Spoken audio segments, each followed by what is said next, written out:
Hey everybody, what's up? Welcome into Best on the Board presented by BetMGM. Michael Beller, Andrew DeWitt kicking off this episode of Best on the Board. Yes, the NFL season is over. Los Angeles Rams, Super Bowl 56 champions.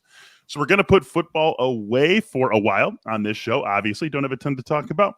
But we do have one little loose end that we can wrap up and put a bow on this season before we break out football a couple of months from now and really get into it. DeWitt, what's going on? Oh, nothing. That was a pretty good Super Bowl. Oh, my God. Yeah. I just hit a bunch of props, so I was happy, like with all my props being hit. But I thought it was not the most entertaining game in terms of like up and down offense, but I thought it was a good, solid Super Bowl. Came down to the last minute. What else could you ask for? Competitive game. It was fun. You had some stars making star plays. Like you said, came down to the very end of the game. It was played within a one-score window for the bulk of the game. I mean, yeah, not every Super Bowl is going to be that Eagles-Patriots Super Bowl from a couple of years ago. Not every Super Bowl is going to be crazy high scoring back and forth, but this was a competitive game throughout. Felt like maybe early on the Rams were going to, put some real distance between them and the Bengals. That didn't happen. The Bengals made a game of it. The Bengals led for almost the entire second half until the very, very end, the part of the game that matters the most to be the leader. But yes, I was thoroughly entertained throughout. No question about it. Yeah, and I went to a party and they had like great snacks and the guy broke out the smoker. Had no expectation. I show up and there's all this food. I was like, oh man, I just hit the jackpot. You hit the jackpot. Forget about the props. You hit the jackpot in more ways than one on Super Bowl Sunday. Yeah, right. So it was definitely a good game and a fun game and an entertaining game and one that we're happy to have closed out this season and give us a little bit of a springboard into the 2022-23 season. And that's what we're going to do. Like I said, we are going to be done with football for a while on this show.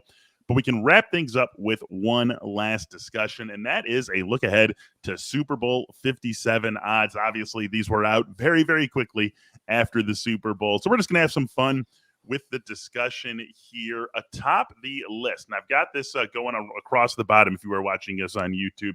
Chiefs and Bills open up as the co-favorites at plus 750. Then you look at the Rams, the defending champions, plus 1,100.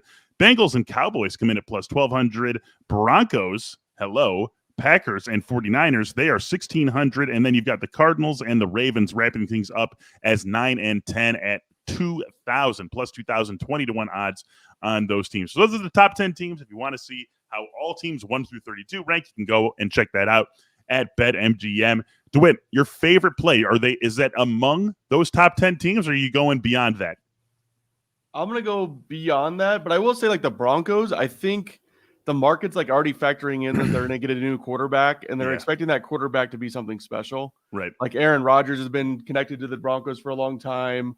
Russell Wilson. There's been chatter and like they're going to get a new owner here pretty soon and that new owner's going to want to make a splash. They hired Nathaniel Hackett, who was the Packers offensive coordinator who Aaron Rodgers loves, and said if he ever left Green Bay, I'm leaving with him in a press conference. So, but I just think that like I wanted to bet that number at 22 or 23-1. I just don't think it's 16-1. It's like they're factoring in, the market's already factoring in too many things for what's going to happen to that team. They have to protect themselves, right? Because if it's out there at 22 or 23-1, then a lot of people are going to want to jump on it. And if Aaron Rodgers or Russell Wilson do end up there, then 16-1 is probably the right number. Maybe even probably even a little bit higher. If it's Aaron Rodgers, they probably where the Packers are at 16-1, so maybe it would still be 16-1, but maybe they would jump a little bit higher than that. So it's like it sort of feels like that 16-1 is pricing in where the Broncos are right now and where the Broncos would be if they got Aaron Rodgers or Russell Wilson. And so they just split the difference and put it in between that.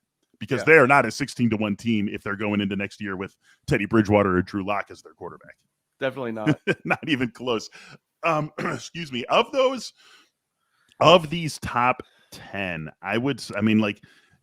you're never going to pick off the top of this, right? You're never going to pick the Bills or the Chiefs. I love the Bills going into next year. No reason to bet it now. You can get that same number in August if you want to bet on the Bills or the Chiefs. Bet that in August, bet that in September. There's nothing really there. You brought this up to me, so I'm going to steal it from you really quick. Like the Ravens are the most intriguing to me of these top 10 teams. The Ravens and the Cardinals, and it's not just because they're 20-1. It's because they both have game-breaking quarterbacks. So why not take a shot on a team with a game-breaking quarterback at 20-1 odds? Those two teams if I was going to bet any of these 10 right now here in February, 7 months before the next football season even starts, it would have to be one of those two teams. And the reason I brought up the Ravens to you was like, remember how many injuries they had last year? They went through 6 running backs. They had all of their cornerbacks go down. Like the game Joe Burrow threw for 500 yards against them, they had no cornerbacks. Like, I truly like they're going through a little bit of transition. Their GM is retiring after the draft. But I honestly believe the Ravens are one of the best run teams in the NFL from top to bottom, top of the organization, ownership, all the way down through Harbaugh as a coach, and just the entire team believes in the system. Greg Roman and Lamar, all that continuity they bring back. Right. I think, and Lamar is like, he had a weird season because he had the illness going on. He had COVID. We don't really know what exactly was going on with Lamar. Multiple injuries in November. Right. We never got like a full injury report. He had the ankle injury too, and he had the illness and like a whole bunch of things going on. I really like the Ravens at 20-1 because I think that team will look at their roster and say, we know we need to fix these problems to make this team a Super Bowl contender again. And they're just that team that never got the win in the playoffs. So everybody was like, oh, and then they missed the playoffs this year. So it's like no one is believing the Ravens, but they should be believing in the Ravens. So all those injuries they had on that team. And if Lamar doesn't miss the games that he misses at the end of the season, they probably make the playoffs, right? Exactly. They're probably in there in the playoffs, and one of those last couple of wild card teams in the AFC. And so, like, does anyone actually believe that the Raiders or the Steelers were a better team this year than the Ravens? You know, things just fell a little bit better at the end of the year for the Raiders and the Steelers, and that's football. That's how this works. But the Ravens are a better team than those teams, and they come back. And like you look at, like, if you were looking at the Ravens on the offensive side of the ball, like there's an obvious need at wide receiver. I mean, what's the one good spot to be shopping for free agents on the offense this year? It's wide receiver Devontae Adams, Chris Godwin. I mean, there's some big Allen Robinson. There are some big names to be going after as wide receiver free agents. And I would have to imagine the Ravens are going to be positioned to make a splash in that regard. Let's push beyond this top 10. Any other teams, any teams that you look at? Because I do find one team beyond the top 10 that I am very interested in betting right now. I won't steal it from you, but I knew looking at it, you were going to pick this team. But I think Titans at 22-1. They had a lot of injuries. Derrick Henry obviously wasn't himself in that playoff game at all. I think they're a really well-coached team. I think there's a small chance that Aaron Rodgers goes to the Titans if they want to make a big move. That's a team that doesn't seem afraid to make a big move to get the quarterback they need. They did it with Tannehill. Right. And everyone was like, oh, that's a weird move. And that was when they had Mariota, who they spent so much draft capital on, and they moved on from him. So I as a team, I don't think the Titans front office is afraid of making that big move. So I think they're pretty good on the defensive side. I think they have Derrick Henry, who's an awesome running back, obviously the best in the world, even if he's starting to age a little bit. So like, I think at those odds, I like them. And at this, I'll say strategy wise, like you mentioned, like, I'm not a big fan of like shooting bullets and like putting all this money into like, cause you don't get this money until a year from now. I don't want to put this money in like the Bills or the Chiefs because I'd rather wait for them to go on a losing streak like the Chiefs did early in the season, or have a bad start and bounce back, because that's when you can get value on these teams. Chiefs were 18-1 when they had that little losing streak in late September, early October. So that's exactly when you get in on those teams. But you have to drop the piece of gossip, because I didn't know this. You mentioned it to me about Aaron Rodgers and the Titans. Yeah, so Aaron Rodgers apparently is building a house outside of Nashville in the suburbs. This is not an uncommon thing. Lots of celebrities are doing this. A lot of it's tax reasons, because there's no state income tax in Tennessee. So there are reasons that you would want to do this to make this your part-time residence for more than half of the year for some reason. So I'm guessing that I think it's a little bit of a jump to conclusions that he's going to Tennessee because he's building a house in Nashville. But I've seen it happen in other sports. I knew Matt Duchene, the hockey player from the Avalanche, went to the Predators because he built a house there a year and a half before he actually went there. So there are some precedents for it, but it is some fun gossip for the off season just to get it started. That's what these bets are built of. They're built. Oh, Aaron Rodgers building a house in Nashville. Maybe Shailene Woodley is going to cross over into country music. There you go. And then we can live it up in Nashville and play for the Titans. I love that. The team that I'm looking at, it's the Los Angeles Chargers, 25-1 to win the Super Bowl right now next year. Love that team top to bottom. They've got the quarterback in place. They've got a lot of great pieces in place on both sides of the ball. This was a team that also better than the Raiders, better than the Steelers. I don't care that the Raiders beat them in that regular season finale to get in the playoffs and keep the Chargers out. I know we should care about wins and losses in that way, but whatever. The Chargers were a playoff caliber team this year. They will be a playoff caliber team next year. And here's a little bit of, like sort of reading the odds elsewhere. What do we know about Super Bowl winning teams?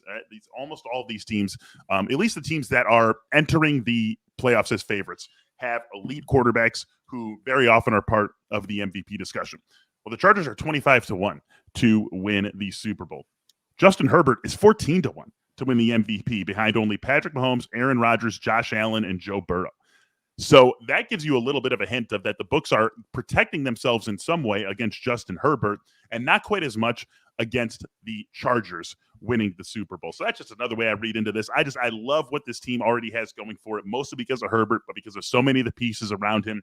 Talk about another team with continuity, no coaching changes, no major players being lost. You have you have some superstars in the pass rush. We know how important that is. We just saw it with the Rams getting all the way to and winning the Super Bowl. This team has a lot of good pieces. It just needs to coalesce and come together. At 25-1, that's a bet I'm willing to make. Yeah, I mean, that's another. I did see the Chargers. I was like, oh, I'm just not going to steal it from Beller because I know you wanted to talk about them. But one thing I like, just kind of circling back to the entire handicapping conversation around these bets is, I was looking at the AFC teams. I'm going, man, there's so many good quarterbacks in the AFC. Yeah. I was trying to look for value in the NFC teams because the best quarterbacks in the NFL, like 1 through 4 are in the AFC right now. Like, I mean, Aaron Rodgers. If you assume Rodgers right. stays in Green Bay, which we have to assume for the time being. So 4 of the top 5 are in the AFC right now, including Burrow, and Lamar is like, I'd put him up there. Kyler would probably be outside the top 5. But there's a scenario where Aaron Rodgers and Russell Wilson end up in the NFC or in the AFC too. Right.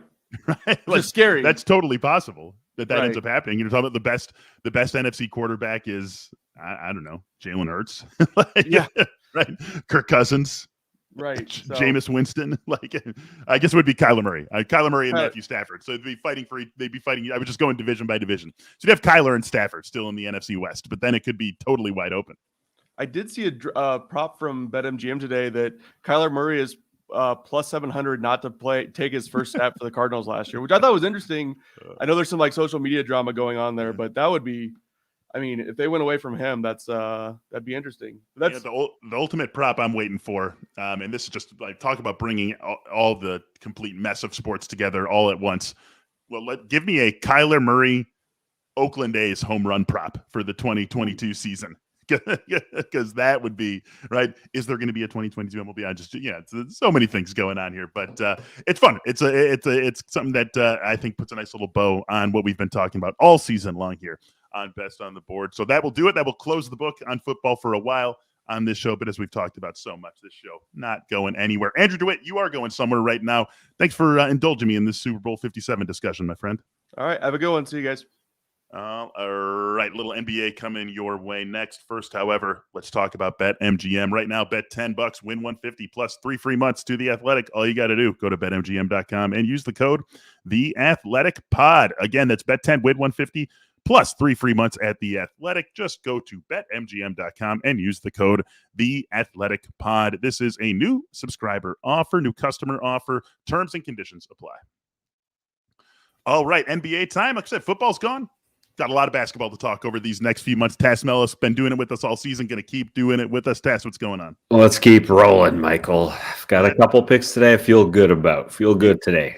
Good. I like that. You were 1-1 last time we got together. A miss on your point scorer, Anthony Davis, but DeJounte Murray coming through for you, staying under that 39.5 point rebound and assist threshold that he had set for him when you and I last talked. I'm actually going to be talking about the team that Murray played against when you talked about him last week, but going in a different direction to spin things around. We've got 3 player props that we are going to hit on this episode. You get us started with Tyrese Maxey. What do you got for us here?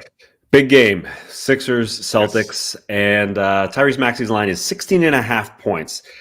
He was practicing yesterday with his man, James Harden, on the Sixers court. But a big factor here and why I'm going over with Maxey's 16.5 point line is that James Harden will not play tonight.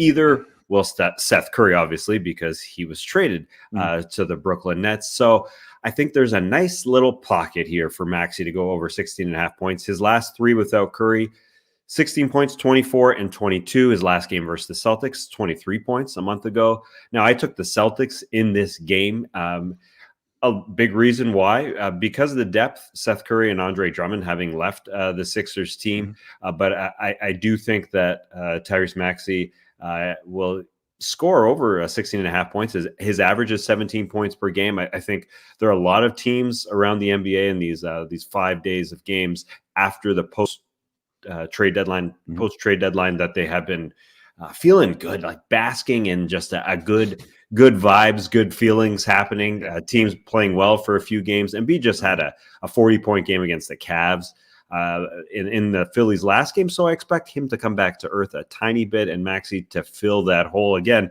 Maxey and Harden, I'm probably reading a little too much into this, but Maxey and Harden were practicing from the same spots on the floor in practice yesterday, and it's happening with the Kings. It's happening with the Blazers. Teams just getting a good flow for a game or two.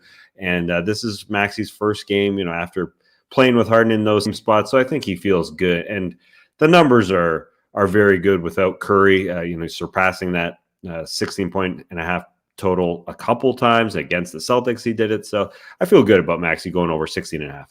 They're going to have to find perimeter scoring somewhere. Obviously, Curry gone and no James Harden. Sixers 2.5-point underdogs in this game at home. And you mentioned you're taking the Celtics in this. It's also just got a 210.5 total on it, which is low for this era of NBA basketball. It's about as low as you're going to see. You're going to see maybe in the 207.5 range as the lowest totals you'll see on any given night in the NBA.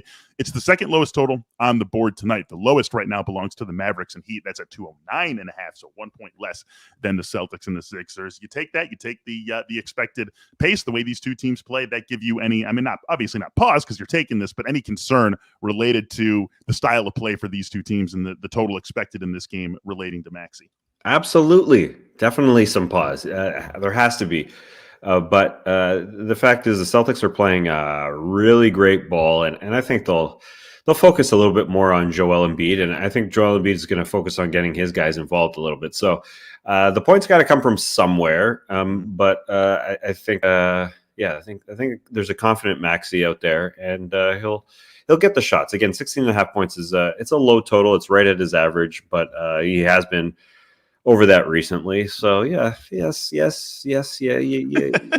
You definitely put a little cloud over my pick there for a sec there, Michael. But I hear you. The scoring's got. The 210 is still 210, right? And it's just a 2.5 point spread. So odds makers expecting this to be close even without James Harden for Philly. Seth Curry meant a lot to this team. He was. I don't know. He just kind of flew under the radar, I suppose, because he's under Joel Embiid's shadow. But at the same time, there's got to be somebody who puts in points, and it's going to be James Harden. But Maxey's got a few game run here before James Harden comes back to show that he's worthy of handling the ball as well. And again, there's something going on in the NBA where everybody, even the Knicks, had a game where they played well. There's some extra feelings going on. So it's a good sort of post-trade deadline syndrome that's happening in a positive way for some teams. There you go. Well, hopefully Tyrese Maxey can keep that rolling for you here today. I am going to go to one of my guys yet again. Tass, who have I been leaning on the most this season? It's been Terry Rozier. Desmond Bane. Desmond. Trae Young. Trae. All three of them playing tonight. All three of their teams are in action tonight. And I will say, maybe take a look at Desmond Bane because Ja Morant, we know, is a game-time decision later tonight. So Desmond Bane could take over the primary scoring role for Memphis. But I'm going to Trae. He's got a prop of 27.5 points. I think he goes over that. Now, this is a tough matchup. We're going up against Cleveland. Atlanta is tonight. And this is part of the reason why you went against DeJounte Murray last week because of that rim protection that Cleveland has. And we know that is something they're going to bring every single game, night in, night out. DeJounte Murray, however, perimeter player who does a lot of his scoring on the interior. Trae Young, sure he can, but Trae loves to live way, way, way out. So this is a guy who I think can counteract Cleveland's biggest defensive strength. This is a strong defensive team, front to back, no question about it. But I think Trae, because of the way he scores the ball, can avoid Cleveland's biggest defensive strength. And so Trae scoring, to me, Tass, becomes even more important for Atlanta than it already is. And let's be honest, the importance of Trae scoring to the Atlanta Hawks winning or losing is already dialed up to 11. But you take into account the way that Cleveland wins games defensively and clamps down defensively, it becomes that much more important that Trae gets his 30, that he gets all the shot attempts and then some for the Hawks, because if they can't get it out of Trae, they're just flat out forget about winning this game. They're not even competing in this game. So I think they lean on him even more than they already do, and you get a slightly more friendly line than we're used to seeing for Trae Young because of just how good Cleveland is defensively. Yeah, and as far as a team perspective, they don't have John Collins, and I think Trey will put a little more pressure on himself to fire away. He had 26 attempts on Sunday in their last game against Boston. Didn't have a great shooting night. Had a lot of shots go in and out, but he got to that 30-point total despite having only a 9 for 26 shooting night. So I do think he is trying to score a little bit more without the weapon of John Collins there. I talk about as far as the team perspective that it was a bright and rosy trade deadline for some teams that they feel like we're through here. We know who we're rolling with these next 2 months. Let's go. For the Hawks, it's been sort of the opposite, a bit deflating. They traded Cam Reddish a while back to the Knicks for a draft pick, and everybody thought, I'm sure, including in the locker room, that we're going to take that draft pick and trade it for something. That didn't happen. They didn't move it for anything, and it has been deflating 2 games. They've lost both games since the trade deadline, and I think Trey is trying to win games on his own because they did assume that they were going to get another player. Now Collins goes down without Reddish. They will rely on Trey. So I do like the over total, even if it is against my Cavs that are near and dear to my heart. Yeah, they do give up a point. You're right in taking a guy who shoots from the outside. It's this Cavs team that is so good on the interior. But I'm not. What's the point total for this game? The total on this one is, I think it was 219.5 when I first. Yeah, it's 219.5. So yeah, the Cavs, they buckled down in that second half, but we should expect, I think, Trey to have a big night to start the night, and again, bouncing back from a 9 of 26 night in the game before that. The first game after the trade deadline, he was only 6 of 15 against the Spurs.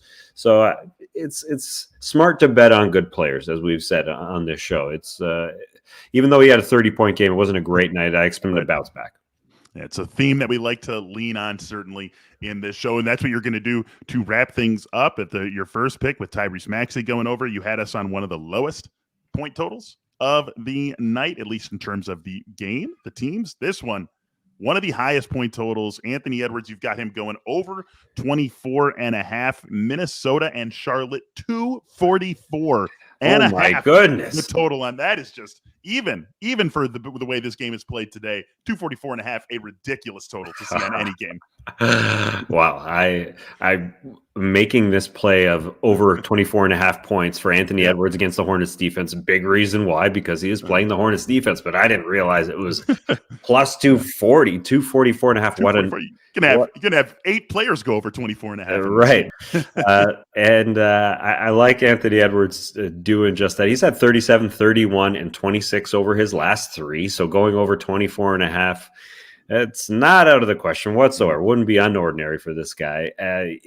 He's kind of on the periphery of the All-Stars there. So if there is another injury, DeJounte Murray got the first replacement. It could be Anthony Edwards, and I think he's showing what he's worth here going into the break. I think he is one of those guys that likes to prove people wrong. He is also going against LaMelo Ball, the guy who won Rookie of the Year over him last season against the Hornets defense that allows points. That's a recipe for him to score. Now, it's odd. He hasn't had a monster game versus the Hornets in his career. It's only 3 games because he is a second-year player here. 21, his career high against the Hornets. But because the Hornets give up points, like it's water. 116. Yeah, over the last 4, they've given up between 116 and 125 points. I can see Anthony Edwards potting a lot of points against the LaMelo Rozier backcourt, and it didn't get any stronger at the trade deadline, trading for Montrezl Harrell as their 5-man along with Mason Plumlee there.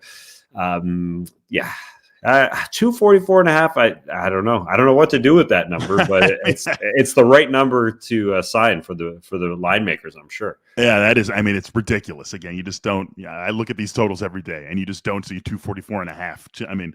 Yeah, Kate will creep into the 240s, especially when it's Charlotte obviously keeps that going, but 244.5 is. I mean, the line on this is what, 6? Yeah, 6.5. So you're talking. So you've got a implied total for the Timberwolves in like that, pushing 120, which is just. I mean, even though we know you see that night in and you see teams score 120, of course, all the time, but for that to be what the total is set at, what the implied team total is, what odds makers are expecting, that's just you don't see that very often. Mm-hmm. Yes, so the Hornets will provide, though. Again, because they have given up 116 to 125 over the last 4. That's right there for the Wolves. That's the right marker. There you go. Anthony Edwards over 24.5. Trae Young over 27.5. Tyrese Maxey over 16.5. The point props we are recommending here tonight. That's going to do it for Best on the Board. Taz Melas, Andrew DeWitt. I'm Michael Beller. Thanks so much for listening. Thanks for watching, those of you who joined us on YouTube. Good luck tonight. Happy betting. We'll talk to you soon.